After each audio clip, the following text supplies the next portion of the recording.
Major Slack Attack. Hey, thanks for joining me again. Alright, let's do this thing. This is Borderlands The Pre-Sequel, and we're coming into the end game. My name is Major Slack, your name is Hardcore Slacker number 1573, and this is Tycho's Ribs. Real tough section of the game, and this is a practice run, a final practice run that I recorded. And I'm dubbing in the commentary because it came out pretty good. This happens sometimes where, I do one final practice run, and then I do a live recording, and because I'm, recording live and doing live commentary, it turns out a lot different. And I go, I always kick myself going, I should have recorded that final practice run. It was a lot better. So I've taken that, I made a habit of that now. But with my final practice run, I always record it just in case it comes out pretty good, and then if it does, I dub in the commentary. Okay, so that's what's going on here. Now, I'm just getting rid of some weaponry that I decided that, I did a lot of field testing, extensive field testing, and decided it's no good.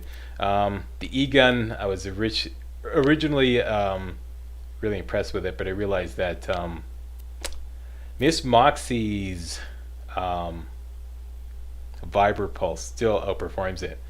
Only if you have a Maelstrom. Okay, that figured out that's the deciding factor. If you have the Maelstrom skill and you can stack up those Maelstrom stacks, then Miss Moxie's Vibra Pulse will outperform the E-gun.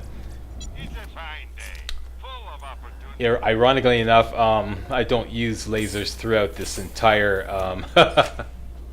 run though, because this Hyperion shock pistol and my Hyperion shotgun performed very well, and they took care of business. Like, they took care of everything, because there's a Hyperion shock pistol. That's my go-to weapon, and if any really heavy enemies come on the scene, such as Eternals, I'm going to use the shotgun. Alright? Eternals is going to be the bane of your existence here in this area. I've also swapped out my Jacob sniper rifle for the Vladov, the new Vladov sniper rifle that I acquired in the previous business video. Because my Jacob sniper rifle can no longer one-shot any enemies, so there's no point in using it. Because all it does is just, piss them off and alert them to your presence. That's pretty much it. Eternals are going to be the bane of your existence throughout this run. Eternals are those guys that can transform into a more powerful version. Basically, you want to take them down hard and fast. So save all your best weaponry for them, okay? When I first started practicing through this area, I was using my best weapon, the practicable outsourcing, the Hyperion shotgun, the purple Hyperion shotgun, all the time. And I quickly ran out of ammo because it uses 3 ammo per shot. And by the time I was a quarter of the way through the map, I was completely clean out of shotgun ammo. And it was a hard time catching up. And then I had to deal with the rest of the Eternals with my weaker weaponry. So I've since learned only use the shotgun in emergencies, and use the weaker weaponry on other enemies. Here I'm not that concerned about Eternals transforming as this one is doing right now, because I know I'm right near the vending machines. And if I need to go back for ammo or health, I can just make a quick run back. Now, we got a turret out there, and it's giving us some grief. I have to wait till my shield recharges, because I know an Eternal is going to come through the door. Here he comes. This is a bad choice here. I really should go after him with the shotgun. Because, see, all I did was just piss him off. Brought down his health, and then he transforms. So really, these Eternals, you want to go at them with a weapon where you can kill them with 1 magazine. If you have to stop and reload or switch weapons or whatever, then you're going to give him a chance to transform after you've damaged him and pissed him off, basically. Here I'm using my suppressive scout, beautiful dull corrosive sniper with burst fire of 5 shots, I believe. I'm just beating a retreat here. The strategy you're going to see me use frequently throughout this run is put up Athena's shield, go into close combat, take care of as many enemies as I can, then retreat. throw out a Tesla grenade to keep everyone at bay, at bay, while my shield is recharging. Okay, it's a great strategy, and offers you a lot of survivability.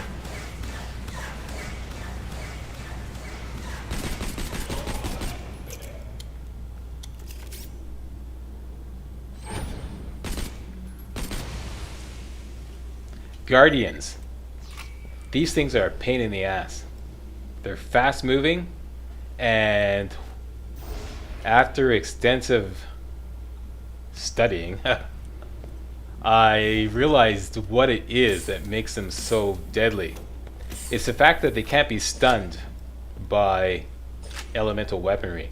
If you go after, say, a Lost Legion soldier, for example, with a shock pistol, you always stun him when you shoot him with the shock pistol when he gets like electrocuted. Okay, you can even stun lock them. But these guardians, they can't be stunned. If they get electrocuted, they just keep they don't even blink. They just keep coming at you. On top of which, they bop around all over the place, so they're really hard to target. So you need a good weapon with a high fire rate to take these guys on. Now this thing here, this shock laser, okay, I'm seriously considering keeping this, even though I've got Miss Moxie's. I want to apply this technique later on where I'm going to put put some points into storm weaving. And storm weaving is a skill where if you swap a weapon, the weapon that you're using will have a 100% elemental effect chance for the next 9 seconds. So I had this idea. I've been thinking, yeah, you think, Slack? Yeah, I think sometimes. I had this idea to have 2 shock weapons, okay? And just simply keep swapping back and forth between them. And that way you could keep storm weaving perpetually activated. And your attack would be much more powerful because you'd have 100% elemental effect chance all the time. And this would be great against the Sentinel because that's the thing about the Sentinel. You got to bring down his shield. And shock weaponry is great for that, obviously. Here I'm briefly considering this Bloodthirster class mod because it has a 6 health regeneration, but it doesn't have any goodies, so mine is better. You ever notice that shock weaponry is pretty much the go-to elemental weaponry in this game? Fire weaponry, I mean, there's so few places, you know, with the exception of this, where there's, you know, there's an atmosphere that, you know, fire weaponry is almost useless. And there's just not enough armored enemies in this game to make corrosive weaponry that useful either. So I find it's a little unbalanced. They, you know, like pretty much shock weaponry is your go-to weapon as far as an elemental weapon, in my humble opinion.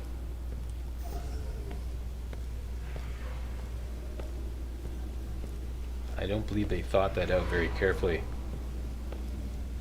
Because that's one thing I really loved in Borderlands 2 was using corrosive weaponry on all those loaders. This place is freaking awesome. I mean, who wouldn't want a piece of whatever's in that vault? Or all of it? Yeah, you're going to see me playing a lot differently here in this practice run. One key difference is whenever NPCs start talking, I stop. That's one thing I do in practice runs. I don't let them bother me. I just stop, okay, if I can, and wait till they finish and then I continue.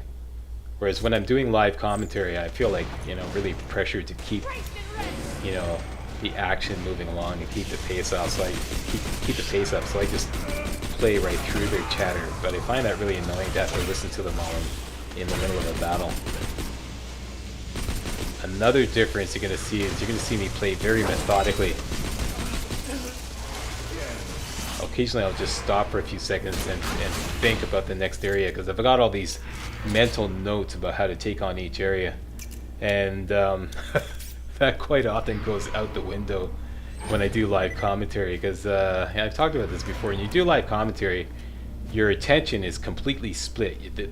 Your sense of immersion is blown away, and your attention is split between having to do the live commentary and play the game.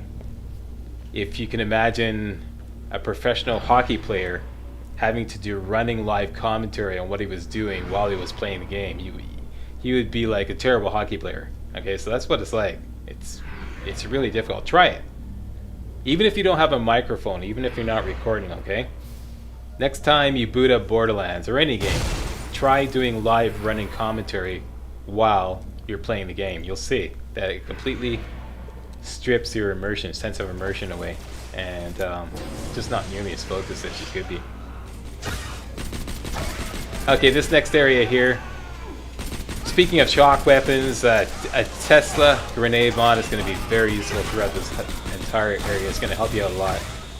This Eternal is about to transform, so I went in hard at him. See, I knew all those guys were going to spawn there, so as soon as I approached that area, whip in a couple of Teslas, and you can take care of them, a lot of them right away. Here, once again, all I'm doing is just pissing this Eternal off. Then I realized that, and he's already ascended and transformed. So go at him with a Hyperion shotgun.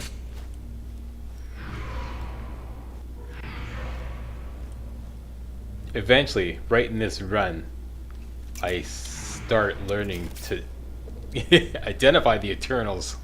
I think right here, when I go into this area here, I go, okay, from now on, Slack, identify the enemy before you attack them. Because sometimes I just go, I see an enemy, I just start shooting at him, and then like only afterwards I realize, oh, that's an Eternal, and I've already chewed away half his health, and at that point, my magazine is empty, my shield is gone, and he's transforming. See? Bad. Yeah. So you want to identify him. If he's an Eternal, get the right weapon on, go at him hard, do him in before he transforms. And grenades are very useful, extremely useful. So I was just blowing that, see if I can get some more grenades. Here I found a beautiful Hyperion shotgun that is a great contender to my practicable outsource, and that's my purple Hyperion in slot number 3 there. The purple Hyperion slack rating is 3640, and this new bilateral face time is 2465. So 3600 versus 2400.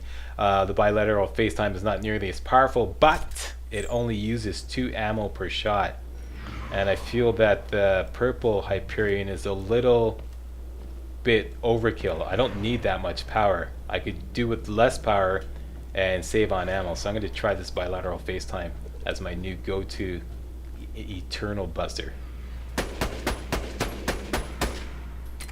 This always happens. You shoot that guy, he runs over to the right, and then a couple other guys join him. So whip out a Tesla grenade and take care of them easily. Just like that. It's the same routine every time. In here is a motley crew of Eternals, Guardians, and Lost Legions. This is a great standoff point right here, especially when you're playing as Athena. When your shield runs out, throw a Tesla into the opening to keep them from coming in at you, unless they're flying enemies. Here's an Eternal. I just want to make sure he's done in, so I go rushing in, and then go back to my standoff point. And we're coming up near the end of the video. I'd like to thank you all very much for watching. See you next video. Hey you, we got an offer you cannot refuse. Oh yeah? What's that? Subscribe! Okay, now technically speaking, that's not an offer, that's an order. Pee-wee, Yeah? comment je veux dire, shut the fuck up. Okay.